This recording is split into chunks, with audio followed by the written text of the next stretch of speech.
all. He's probably like, I'm finally off some email. All right, we're up on YouTube. Okay, great. Thank you.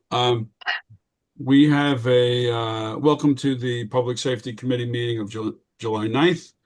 And we have a couple of folks who are attendees. And if either, we're going to go right into the first public comment. If either of them would like to make a comment, you can raise your hand and we can move you over to a panelist. We have someone on the iPhone, and then we have Joy Friedman.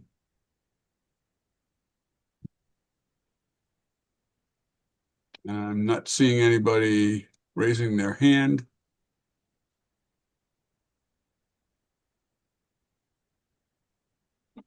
Okay. All right. There'll be another public comment period later on. So we're going to move into police department activity. And because I know Deborah likes these charts, I'm going to put it up. Yeah, I do. I do. You do. Let's see what I got here. Here we go. That's the newsletter. Okay. So, Chief, your uniform crime report statistics, just go right to the bottom line, 29% reduction. You want to go through these, Chief? And the top ones we already know about. So robberies, aggravated assaults, burglaries, thefts, auto thefts. Right. So the robberies, you see in 2025, we have an increase. We have 4 robberies. Three of them were juvenile related, and we have 3 arrests in the four of them. So there were mostly there was 2 around the high school area. And it was we were able to clear three of the 4. It wasn't your normal street robbery where it was just somebody walking down the street and some unknown person came and took something. These were kind of like kind of related, and people might have known each other, that kind of thing. The aggravated assault, you see we have 2. One was the shooting, shots fired over on the Elmwood Avenue area few months ago. We made the arrest in that, and he was charged with aggravated assault amongst possession of weapon, on lawful purpose, and other things. So that pulled up in that stat. We had last month a person at the Wawa was attacked with a bat. That was the other aggravated assault. We made arrest with that. That person was arrested. So out of the 2, Chief, we have 2 arrests. So Chief, this is a dramatic drop from both 23 and 24. Do you think there's any reason for that? Well, the 24 ones were most of them were domestic violence related. Okay. So we haven't. So I would say that we had a decrease in domestic violence incidents, causing that to decrease. The 2 that we have here are all on the street. So and we were able to make arrests in those 2. Another big reduction we have is the burglaries. As you can see, last summer we were getting it pretty bad. 15 last year, down to 5, even though we just had 2 attempts over the weekend, where one was the family was away, so they were able to go in, get the keys, and then take the car. The other one was they went into the house, got the keys, but never got the car. So those are the most recent ones. But as you can see, there is a big reduction. Last year we did make a few arrests. Also, we worked with other jurisdictions into identifying some persons on this. So and also the increase in patrols in those areas helped us to decrease that from with those numbers you see there. Thefts also went down. A lot of the thefts were shopliftings, thefts. And what we were doing is we were doing walkthroughs of our stores on Springfield Avenue, Dollar General and the Dollar Tree and the 7-Eleven and the Walmart and the Walgreens, where we would have officers do a walkthrough. So, hopefully the presence has that coming down as well. Auto thefts, as you can see, this is like statewide. You can see each year is decreasing, and that's that's on par with the state. So 22 last year, we're down to 19. We do get a few where in all of them are the keys are in the car is running. So we still get those, people running their cars at the Wawa, or when it's hot outside, they're running the air condition in the car and keeping the car running. And when it's cold, they're keeping the heat on and they're keeping the car running. So they're leaving the keys there. And those are pretty much unforced auto thefts, but we have made arrests in those too. Auto thefts are kind of hard to make an arrest in because it happens so fast, but we have made a few arrests with our auto thefts. So that's all that contributes to our reduction in the incidents as you see there. Chief, you have any sort of big picture takeaways from all this? Yeah, I'm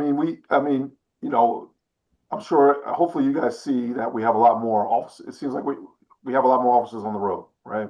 So we moved to the new schedule. We have baked in with the schedule, we have more officers working. And we have we have a dedicated walking post where they're walking some of these places.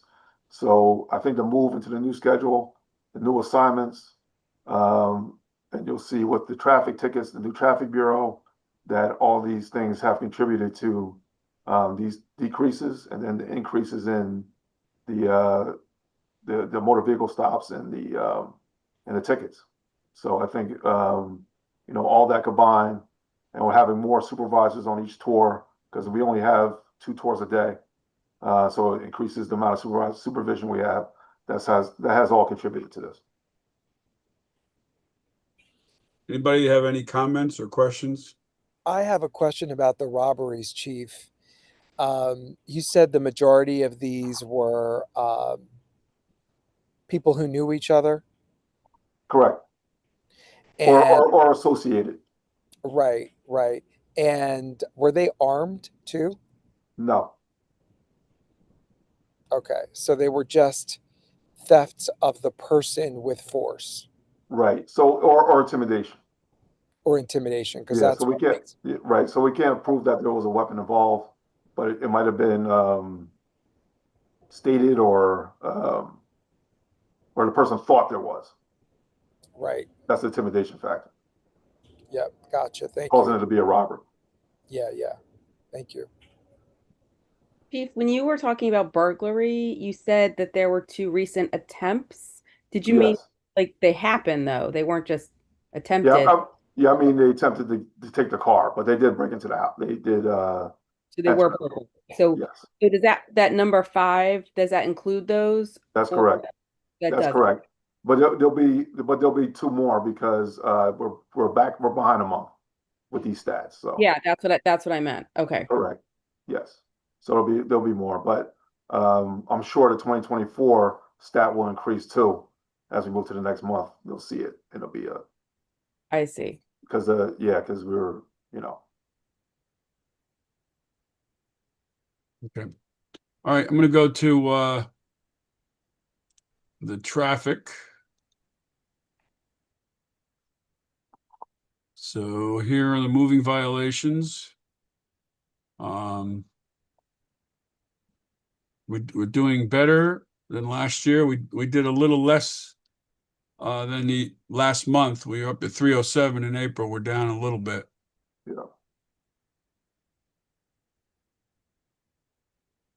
Yeah. So the last meeting we're talking about Parker Avenue.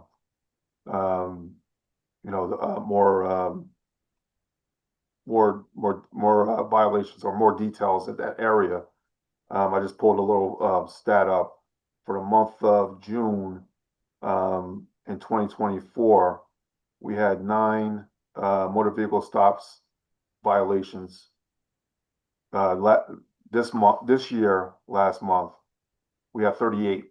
So we increased that pretty well. So the traffic unit's doing a great job. Officers are doing a great job. So they have been out there and they have been making these traffic stops. And you know, as you see, everything has increased.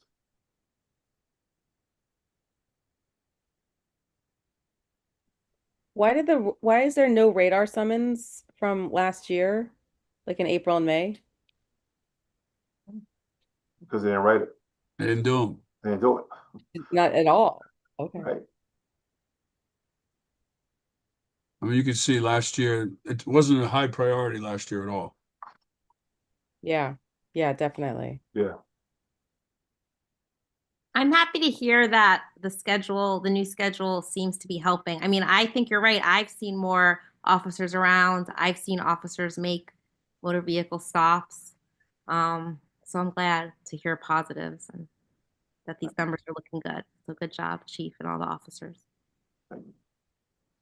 Well, it's also a fact, Chief, that when you do a motor vehicle stop, don't you usually wait for another officer to come?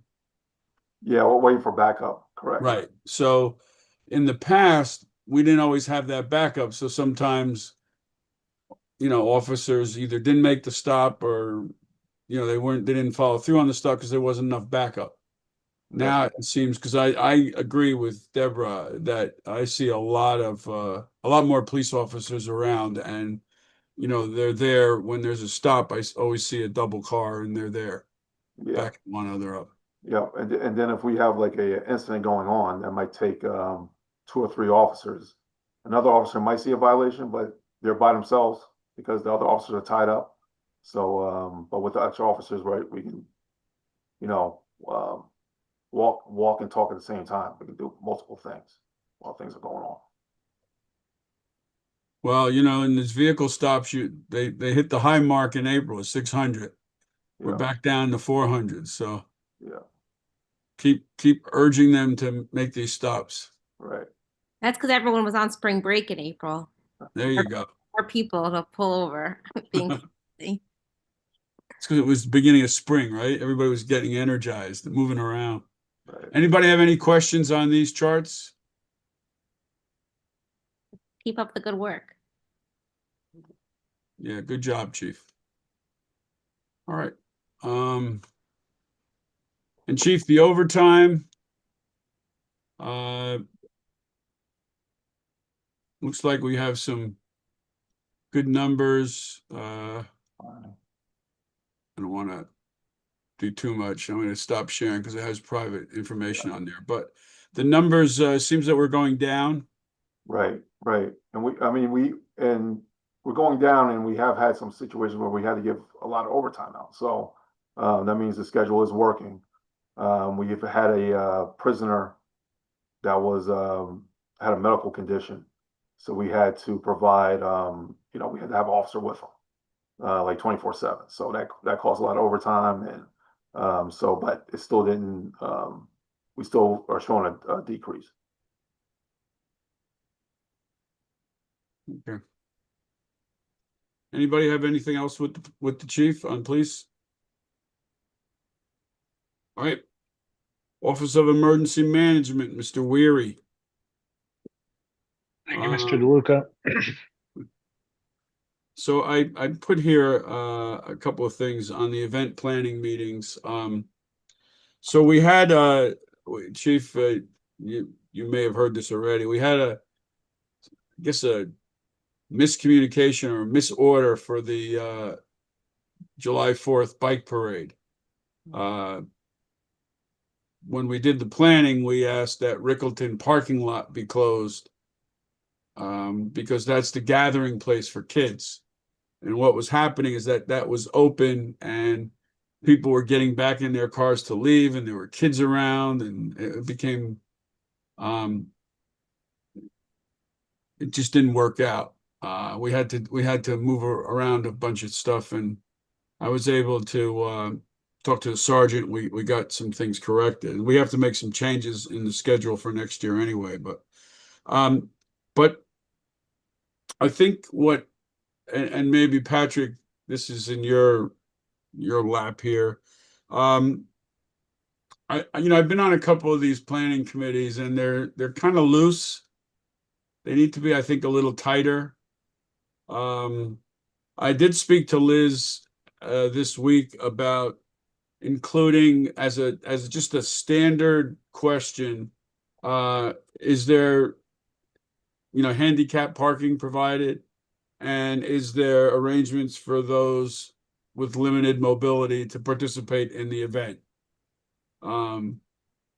Unless the event organizer brings it up, nobody brings it up. So I think there's got to be a little more coordination. I think Liz does fine. She calls on different departments and they talk. But I think there's got to be a little bit more coordination, and maybe a checklist of things that are standard items to address at all these planning meetings. Yeah, I think a checklist would help. And I also think after the meetings, PD will write their order and DPW will write their order. They're probably the two with the most complex operations. I think there's an opportunity for us to bring those orders back and review them to make sure that they are consistent with the discussion held at the event planning meetings. Right. So I think that'd be a good change, and I'll coordinate with the clerk's office to ensure that we see that through. Okay. Yeah, it was very helpful for me to get the order on the opening of the library. The chief sent me the order and it did not have any handicap parking.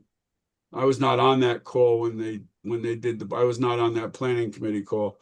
But in any event, then I spoke to the chief and then I spoke to the sergeant and we did get handicap parking. In fact, it stayed there till today till I removed the cones. So Okay. Yeah, I mean, and part of our orders have to be taking down signs as well.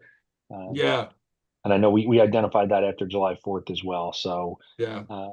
we can, we'll add a checklist or something in the order of exactly who's supposed to remove all of that. Yeah, I think that would be good to deal with at the planning on your checklist so that there's a commitment made as to how many days after the event, who's going to do it. Is DPW removing these barricades? Is it the police? Things like that. Yep. And the barricades, just so people here know, the barricades DPW removes, the signs, can be PD, can be DPW. So What about cones and stuff like that? PD, chief? Yeah. Yeah, the night of the Fourth of July, I know the officers were picking up a lot of cones. I mean, but we got to probably tell them which streets and everything because they missed. I see that we missed a couple streets.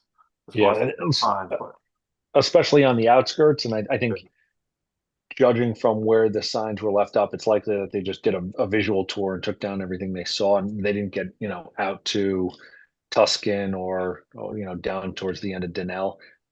So I think in the order we should list again the streets and who's responsible for removal. So those are changes we can make. Okay, and then the other thing is I think the CERT stuff. I don't know if there was a discussion, for example, on the July 4th. I know when we had the July 4th planning, Deborah, we didn't bring up CERT. But I know in years past, we used to use the CERT folks to do traffic detail, particularly up on Prospect, because when those folks walk up the hill on Prospect, there's generally 2 lanes of traffic that's just bumper to bumper, and people crossing there. It's somewhat difficult because they got their cars on the other side of Prospect. So it would be good to, again, maybe have on the checklist, Patrick, should we activate CERT? Will CERT be helpful here and there? Yes, and they typically are reached out to for the 4th of July. This time they weren't. It's something that we've reviewed internally and made corrections so that they will be going forward. We have reached out to them for the upcoming Maplewood stock. it's good for us when they come out because they provide us assistance, but it's also good because they get to come out. We get a little bit more familiarization with them and them with us and everybody with the public. And so it's good to have them engaged. And, we didn't get that this time and we should have, but we've worked to correct that. Yeah, one of the things that we learned from the county about CERT, and this was Stephanie Knox who was doing all this, is that it's absolutely critical that the CERT folks feel engaged on a regular basis. Mhm. Because just calling them up, 2 times a year, they just aren't connected. Yeah. And we have done more this year in terms of training and making training available for them, especially with New Jersey Transit doing a lot of training around the upcoming soccer tournaments. There's been more right in our area. And so we've worked to get that information out to certain. We'll continue to do that, and we'll do a better job of engaging them on our larger events. I just wanted to say, I love the idea of the checklist. Thank you, Mr. DeLuca, for the handicap spaces that were available for the library. I got a lot of positive feedback on that. And for the checklist, another one to keep in mind, this was a question that I was asked about for the 4th of July events, is if there was any kind of quiet space or if we were using South Orange's SAV. It's the sensory activation vehicle, which some events do use. And I believe that we also, if it's not being used, we do have access to it. So just a couple of other things for the checklist. But I have to just say this because we got a question from Village Green. We're going to use quiet fireworks. I mean, the fireworks are noisy, and if you have a child that has a reaction to the fireworks, you probably should not be bringing them down there, no matter what kind of trailer we put out there. Hashtag parenting. Yes, yes. One of the things that we have been talking about in the All Access Committee are having some headsets available, that can be checked out and used, by people who are noise sensitive. And the one thing we did on July 4th, Deb, we did put some chairs out there for folks, but there was no marking that they were for anybody. And so when I got there were some people who had taken the chairs and all the way down the other end of the field. They thought that these were like beach chairs. You could take them wherever you want. So, it turned out that some of the folks probably needed the chairs, but they wanted to sit somewhere else. So that worked out, but I'm not sure about all of them. But in any event, those chairs were used because there were some older folks who, and it's difficult mobility on the grass. But again, that's the nature of the beast. You're on grass and you're in a park. And if that's difficult for you to maneuver, then maybe you should think about, some other kinds of arrangements. And we saw people in wheelchairs on the grass. Yeah. Spoke to a couple of them. They had no problem. They had family members that wheeled them on, and Right. some even parked as far away as the MAP building and got wheeled on. It's probably more the ones with like a walker, Right. Yeah, that's a little different. Or even a cane, because it's difficult. The cane gets caught in the grass and stuff. Yeah. Okay. So you got that, Patrick. PW, Yep. that's why it's next to you. Okay. Yep. All right. And then we're going to go to fire. Just on emergency management, obviously we've seen what's been happening in Texas and the devastation there. It's a very sad reminder of the importance of planning. Coupled with that tragedy is the federal government discussing downsizing or doing away with FEMA. We've seen the importance of FEMA on, not just in the response, but also providing support in purchasing equipment you would need to respond to disasters and providing training. And so, there are, both fears in terms of what happens with FEMA, and also, I think some lessons learned in terms of, how recent tragedies were dealt with. And, it's a sad reminder. So, Yeah. I- I'm glad you raised that, because not only, were they unprepared and this There's a whole lot of reasons why that happened, but their response to the unpreparedness is just not what you're taught in OEM. You know, to walk away from microphones and not get out there in front of it and just deny everything is just not, you don't build confidence in your emergency management.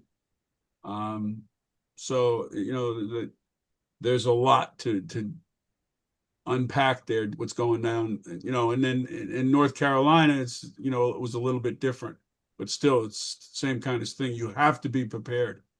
You know, that's why we have these meetings, these OEM meetings, these planning meetings. So, okay. And we do have our prepared fire department. Let's go to that table. Here are the incidents year to date for the first 5 months. We've gotten 416 was in May. So we're about 2,000 for 5 months. We figure somewhere around 5,000 for the year, and you can see that that would be about right. Again, building fires, not a lot. A lot of these are outside of town. So this includes mutual aid when we go out. Cooking fires. And then you see that, you know, the bulk here is nearly 35% of EMS. Between, and actually 45% when you couple our response and our backup response by either the South Orange Rescue Squad or what have you. So the SEFD is busy, and we're bringing on 5 new firefighters, and we were going to have them come to our last meeting to introduce them, but we're still working through their EMS certification.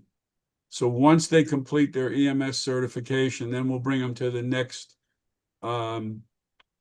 township committee meeting so that you can meet them.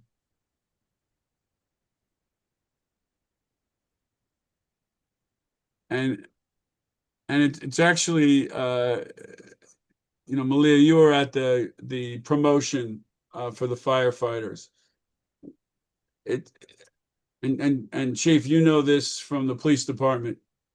If you want to diversify your leadership, you have to make a decision 20 years out to do that, because it takes that long for folks to move up.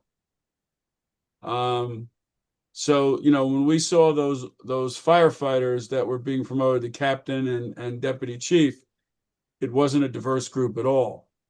But as we bring on, and we did this with the police, as we brought on more folks of color on the police department 20 years ago, then you have a runway to get leadership of color over the course of that period of time. So it's very important that this township committee and future township committees keep hiring a very diverse pool of employees so that we can have them work through the ranks and take leadership positions. All right. We're now, I don't think we have anybody from the community board on police. Let me stop sharing and see if we do. I don't think so. Who's attending? We don't. Yeah, they had something come up today and we're unable to make it. Okay, Yeah, yes, that's okay. All right. Yeah, okay. And then let's see what else we have. Okay, we're at our, are there any new items for the Public Safety Committee? If not, we're going to go to our second public comment. And We had wanted to do the proposed SEFD EMS fees. oh, I thought we were going to do that in close, you said. Oh, okay. That's No, right. I would do that. No, but That's right. That was the other thing in close. Sorry. I've got another item for close. Yep. That's fine. Sorry. Let's do that. So I'm going to share the proposal. I got it. All right. I got it. All right. Okay. So we use ambulance billing company to do our billing for the SEFD EMS. It is unique to Maplewood. South Orange doesn't have EMS, so this is just Maplewood billing. So we set the rates for this. The rates haven't been updated in a few years. Generally, the company that does billing for us recommends rates to us based on what they see insurance companies paying and the reimbursement rates for some of the federal programs where they'll reimburse for like things like transportation and basic emergency charges. And so they've come up with this proposed increase. There's, it's pretty simple. 2 columns, current charges and what they suggest. We do have other charges that are in here or that we bill, but things that, don't change or haven't changed over time. But these are the ones where they're recommending increases. Some of them, pretty modest. Mileage charge going from $20 to $25 a mile. Transportation going from $275 to $300. And then the base emergency charge going from $1,050 to $1,350. Our billing company seeks to obtain that full amount from any insurance or other provider. And some of these things, like with any fees, get negotiated. Yeah, and we do not go after anyone. If the person doesn't have insurance, we're still required to send them a bill. If they can't pay the bill, we just walk away. We don't go after them, and certainly don't put them into any collection or anything like that. We just write it off.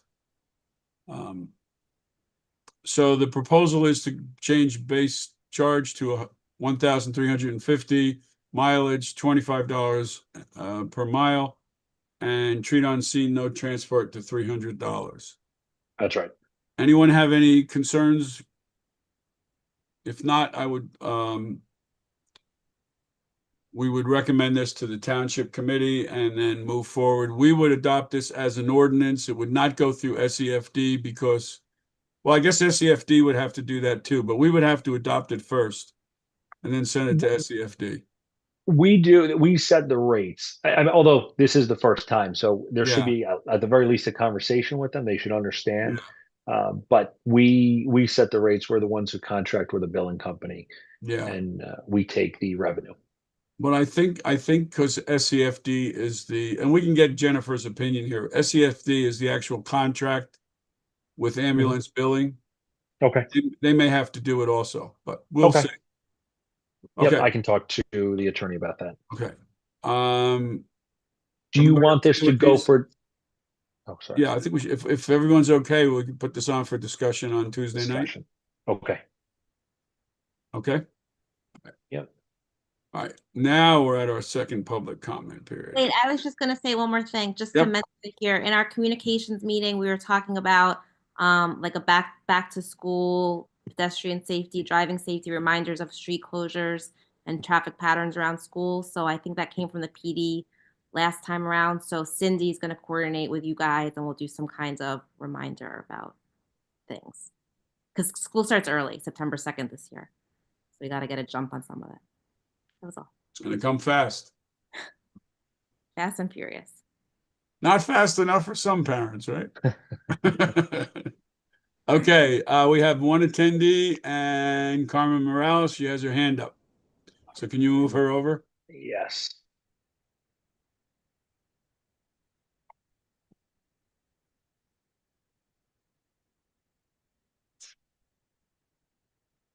Welcome, Carmen. You may unmute yourself. Carmen, I think we're going to deputize you and put you on all these committees. Yes, I think you should. You show up. It's interesting how the sausages are made, right? And I think that's what many of us here in this town should be doing, is attending these meetings and hearing what the township is doing in many respects. So my interest here with the public safety is, of course, bike lanes.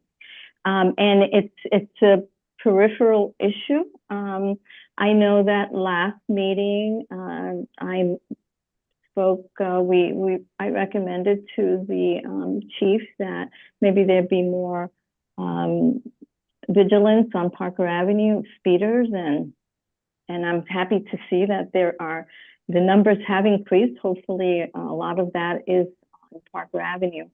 But I want to speak a little bit about the side parking with the bike lanes, and I know these are all recommendations by the township committee, and no vote has been taken. But I think we have to be realistic that these bike lanes might be put in place. So my question is, for the side parking, and my question is more to the chief because of enforcement. The plan or proposal is that permanent parking will be allowed for Parker Avenue residents. Okay, fine. But what about their guests? Now, I know that I heard speak that of one of the meetings that we would be providing license numbers of the guests that we have so that the police department knows, who's allowed to park. I have a big family, and I know that, and I have a family that just show up, and I don't have time to be taking down their license plates. And my concern is that they're going to be ticketed because I did not provide that license plate to the police department. I guess the other concern that I'm hearing from other people is that what does the police department plan to do with those license plate numbers? Are they being run for any particular reason? I think there's some concern about privacy once those license plates are provided to the police department, allowing guests to park. So that's my question in general, and I'd just like to hear what the plan is.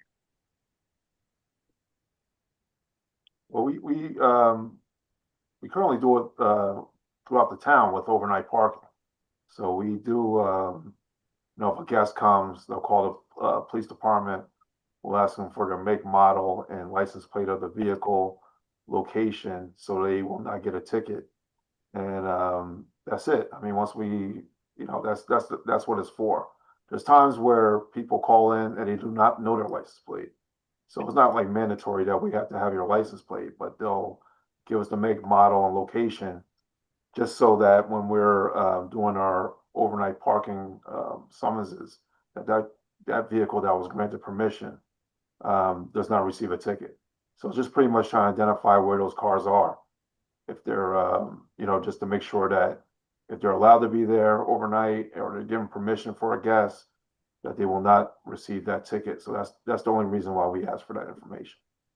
Yeah, it's not overnight guests that I'm concerned about. It's if I have a repast or a baptism or a communion or a graduation where I'm inviting guests to my home here on Parker Avenue, and they park somewhere and they forget to tell me about their license. They give me their license plate number. My concern is that they're going to be ticketed because of this proposal. So, I mean, is there going to be some leniency there? Because, I mean, after you give a ticket, it's a ticket. I mean, there's nothing that you can really do. And I know that, the police department already has a lot on their plate. The last thing they want to do is start checking license plate numbers of guests that come to visit Parker Avenue residents. So, I'm concerned about that, and I just want to put it out there. And not only am I concerned, but others are too. So Carmen, the closest cross street is North Terrace and Academy to you? Yes. Okay, so Chief, I would imagine if, let's say there's a repass, I don't know the restrictions on North Terrace, but let's say there's 2-hour parking during school hours. And you have people go to the funeral, repass, and they want to come over to your house. You got 5 cars. I would assume, Chief, that you could call the police and say, look, I'm here at 58 Parker Avenue. I have guests. We can't park on Parker. They're going to be here. They're going to park on North Terrace. And you would make that accommodation. Yes, we do it all the time.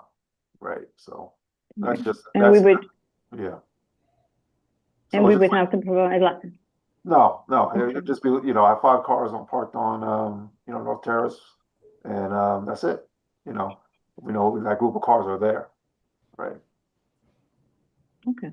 Yeah. All right. Carmen, I have complete confidence that if something breaks down here, you'll be the first one to call us and correct it. I So hope so. if the system doesn't work, look, we want to know if it doesn't work. That's Because right. we're, you know, if we make this decision, we're basing this on all this working. That we have coordination with police, we have coordination with DPW. So if something breaks down in that, we need to know so that we can fix it. Okay. Yeah, you'll know not only from me, but many that on I'm Concord sure. Avenue. Well, I thank you. Thank you, everyone. Have a good night. Okay, You too, thank you. I don't think there's anyone else, so we believe we've done all of our public business. We do have a couple of items to talk about in executive session. I make a motion that we go into closed. I'll second that. All in favor? Aye. Aye. Okay, Patrick, you're going to